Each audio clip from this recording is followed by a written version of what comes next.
தோழர்களே வணக்கம். நான் இன்று பேசவிருக்கும் தலைப்பு மதமும் கடவுளும்.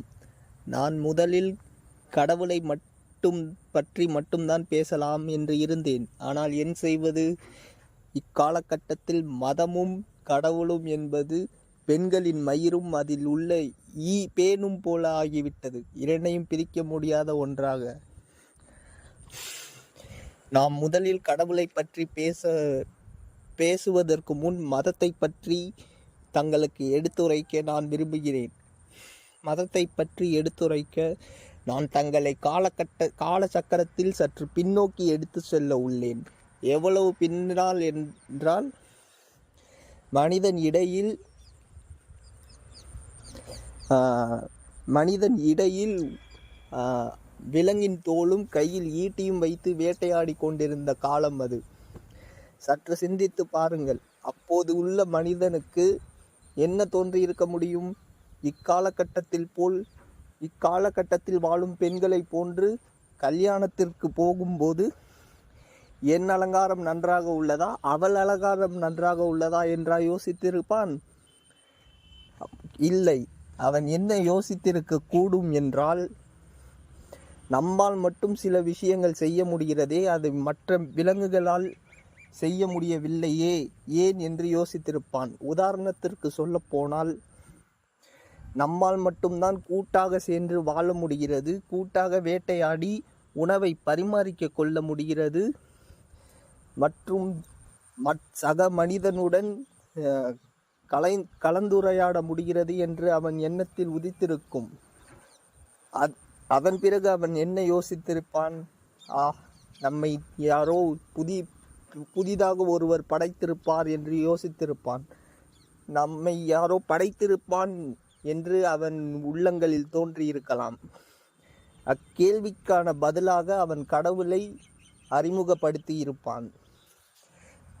அக்கேள்விக்கான பதிலை மேலும் வலு சேர்க்க பின்னால் மீண்டும் மீண்டும் அவன் கலாச்சாரம் என்றும் வேதம் என்றும் உருவாக்கி கேள்விக்கான பதிலை மேலும் வலு சேர்த்திருப்பான். இவ்வாறு தான் மதம். இது உலகத்தில் ஓர் இடத்தில் மட்டும் நடந்திருக்க முடியாது. உலகத்தில் பல்வேறு மூலைகளில் நடந்திருக்க கூடும். பின் காலப்போக்கில் அவன் நகரத் தொடங்கும் போது மற்ற மனிதர்களுக்கும் இவன் கற்பித்திருக்க முடியும். இவ்வாறு தான் நாம் வந்தோம் என்று சக மனிதரிடம் அவன் கற்பித்து, இவ்வாறு தான் மதம் என்ற விஷயம் பரவியிருக்க முடியும். இது போகட்டும் மதத்தை பற்றி. ஆனால் கடவுளை பற்றி பேச வேண்டும் என்றால் அது இன்றும் சர்ச்சையான தலைப்பாகத்தான் உள்ளது. கடவுள் இருக்கு என்று ஒரு சாராரும், கடவுள் இல்லை என்று மறுசாராரும் விவாதித்து கொண்டிருக்கின்றனர். அதற்கு ஒரு நடுவர் வேறு. ஆனால் நம் எல்லோருக்கும் நன்றாக தெரியும், கடவுள் இருக்கிறார் என்றதுக்கும் சாட்சி இல்லை, கடவுள் இல்லை என்று சொல்பவர்களிடத்திலும் போதுமான சாட்சி இல்லை. அது இருவருக்கும் தெரியும். ஏன் இன்னும் சொல்ல போனால், இவ்விருவரின் கருத்தை கேட்டுக்கொண்டிருக்கும் நடுவருக்கும் அது தெரியும். இரு தரப்பினரிடமும் போதுமான சாட்சி இல்லை என்று. ஆனாலும் இதை இன்னும் விவாதித்து கொண்டுதான் இருக்கிறார்கள். இது ஒரு பக்கம் இருக்கட்டும். நான் இங்கு கடவுள் இருக்கிறார் என்றும் பேசவில்லை, இல்லை என்றும் பேசவில்லை.